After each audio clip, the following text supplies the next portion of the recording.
दोस्तों पैसा कमाने के लिए आपको योग्यता के साथ साथ समय भी देना पड़ता है, साथ ही मेहनत बहुत लगती है। इसी का ही एक उदाहरण है ऑनलाइन बैटिंग करना, ऑनलाइन लॉटरी खेलना और साथ में अपने बैंक अकाउंट को ऐसे ही किसी को भी रेंट पे दे देना। ये तीनों ही चीजें आपको फाइनेंशियली लॉस तो करती ही करती हैं, आपको मेंटली भी परेशान करती हैं और साथ ही साथ आपको कानून के ऐसे चक्रव्यूह में फंसाती हैं जिनसे बाहर निकलना आपके लिए बहुत ही मुश्किल हो जाता है। आज इस वीडियो में हम इसी टॉपिक पर डिस्कस करने वाले हैं कि कैसे साइबर ठग आपको यूज करते हैं, आपका उपयोग करते हैं अपने गलत काम को पूरा करने के लिए और आपको भविष्य में ऐसी मुसीबत में फंसा देते हैं जिससे आप निकलने में बहुत परेशान हो जाते हैं। नमस्कार दोस्तों, मैं हूं एडवोकेट आयुष गर्ग और आप देख रहे हैं अपना YouTube channel online legal centre. दोस्तों आज की डेट में साइबर क्राइम और बैंक अकाउंट फ्रीज से कोई भी अछूता नहीं है।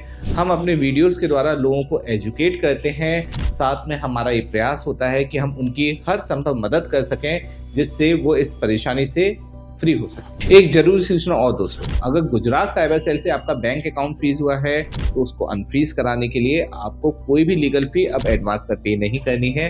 आप अपना अकाउंट अनफ्रीज होने के बाद हमारी सारी लीगल फी दे सकते हैं।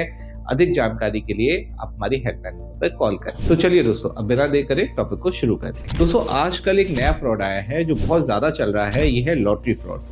आपको लालच दिया जाता है कि आप 20 रुपए या 30 रुपए की एक लॉटरी लीजिए और आप उसमें जीत सकते हैं 20 से 30 करोड़ रुपए। ऐड तो बहुत लुभावना है, हर किसी का मन करेगा कि इस 20 रुपए में क्या फर्क पड़ रहा है, टिकट खरीद लो और लॉटरी जीत लो।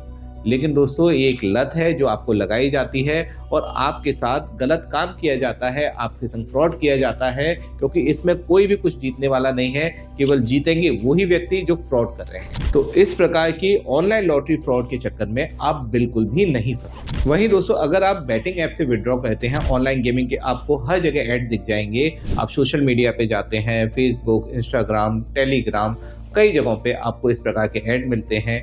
तो आप अगर इन ऐप से देखते हैं तो बड़े लुभावने ऐड होते हैं कि आप ऑनलाइन बैटिंग करिए, इतनी जल्दी आप इतना जीत सकते हैं, ये स्किल का गेम है, जबकि यहाँ पे कुछ भी स्किल नहीं है, सब लक है। और वो लक भी उनके द्वारा निर्देशित होता है क्योंकि ये एक सिस्टम होता है, ये कंप्यूटराइज सॉफ्टवेयर्स होते हैं जिनके माध्यम से जब चाहे आपको जिताते हैं, जब चाहे आपको हराते हैं। मेरे पास बहुत सारे कॉल्स दोस्तों ऐसे आते हैं जो ऑनलाइन बैटिंग के चक्कर में बिल्कुल बर्बाद हो चुके हैं, बहुत ज़्यादा टेंशन में है, बहुत ज़्यादा मानसिक अशांति तो है ही है, फाइनेंशियल लॉस भी है साथ में, और आगे चल के वो साइबर क्राइम के झमेले में भी फंस चुके हैं। दरअसल दोस्तों बैटिंग ऐप में अगर आप फंड लगाते हैं तो लगाते हैं जीतने की उम्मीद से, लेकिन दोस्तों शुरुआत में आपको जिताया जाता है, आपको एक चस्का लगाया जाता है इस गेमिंग ऐप का, लेकिन जब बाद में आप एक बड़ी रकम लगाते हैं तो आप उसमें हारते हैं, आपका एक बड़ा लॉस होता है फाइनेंशियली।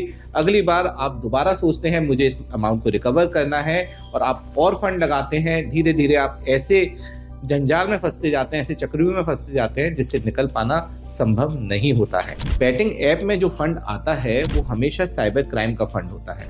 आप जो फंड देते हैं वो तो बैटिंग ऐप वाले रख लेते हैं, वो जेन्युइन फंड है, वो रख लेंगे, लेकिन जो फंड वो आपको विड्रॉ करा के देते हैं जीतने पर, वो फंड हमेशा साइबर क्राइम का होता है। कई बार साइबर क्रिमिनल से वो फंड लिया जाता है, तो कई बार दोस्तों वो फंड आपको ऐसे दिया जाता है जिसमें किसी ने कंप्लेंट किया हो, वो फंड उनके पास आया हो और वही फंड आपको दे दिया गया। तो दोस्तों मेरी राय आपको यही है कि आप बैटिंग ऐप को बिल्कुल ना यूज करें, बैटिंग ऐप को बिल्कुल त्याग दें, इसको बिल्कुल भी ना जाए। जो चीज़ गलत है वो गलत है। लेकिन दोस्तों अगर आपका बैंक अकाउंट बैटिंग ऐप के विड्रॉ की वजह से फ्रीज हो गया है तो घबराएं नहीं, आपने कोई यहाँ पे साइबर क्राइम नहीं किया है, आप एक विक्टिम है जिनको इस गेमिंग ऐप में लगाया गया है, उनको लालच दिया गया तभी वो इस गेमिंग ऐप में आए हैं, यूज करा है, आपने नुकसान किया है अपना, आपने कोई भी किसी के संग साइबर क्राइम नहीं किया है। तो ऐसे में आपका बैंक अकाउंट अनफ्रीज होगा। आप साइबर सेल के थ्रू करा सकते हैं, साइबर सेल अगर नहीं करता है तो आप कोर्ट के थ्रू अपने अकाउंट को अनफ्रीज करा सकते हैं। आपको घबराने की कोई जरूरत नहीं है, आप हमारी हेल्पलाइन नंबर पे भी कॉल कर सकते हैं, हम आपकी इस मामले में पूरी हेल्प करेंगे। अब दोस्तों तीसरी चीज आती है आपके अकाउंट को रेंट पर लेना। साइबर क्रिमिनल्स कभी भी अपना बैंक अकाउंट साइबर क्राइम में यूज नहीं करते हैं, वो ऐसे लोगों को टारगेट करते हैं जिनका अकाउंट वो यूज करें और फिर अंत में उन्हीं के लिए ही बड़ी मुश्किल खड़ी हो जाती है, उनका अकाउंट ही फ्रीज होते हैं, साइबर क्रिमिनल्स यहाँ से बिल्कुल गायब हो जाते हैं। जब आप अपने अकाउंट को यूज करने देते हैं तो साइबर क्रिमिनल्स उसी अकाउंट को फ्रॉड करने के लिए यूज करता है। वो जिसके संग फ्रॉड करता है उसके फंड उस अकाउंट में मंगाता है और फिर उस अकाउंट से वो डिफरेंट अकाउंट्स में वो फंड ट्रांसफर करता है। यहाँ पे ध्यान दीजिए, साइबर क्रिमिनल्स कहीं भी इन्वॉल्व इसमें नहीं दिखते हैं। कंप्लेनेंट है, आपका अकाउंट है, आपके बाद अलग अलग अकाउंट्स हैं, लेकिन साइबर क्रिमिनल का कोई अकाउंट नहीं है, वो फ्री है बिल्कुल। यहाँ से फंड उसने आपके अकाउंट में ट्रांसफर करवाया, आपके अकाउंट से अदर अकाउंट में ट्रांसफर करवाया और फंड यहाँ से गायब। फ्रीज किसका अकाउंट हुआ? आपका अकाउंट, जिन्होंने अकाउंट को रेंट पे दिया या यूज करने दिया। ऐसे में दोस्तों आपको बचने के लिए सबसे पहले एक एफआईआर करानी चाहिए उस साइबर क्रिमिनल के खिलाफ जिसने आपके अकाउंट को रेंट पे लिया है या यूज किया है। उसके बाद आप साइबर सेल से कांटेक्ट करें और अपने अकाउंट को अनफ्रीज कराने की प्रक्रिया पूरी करें।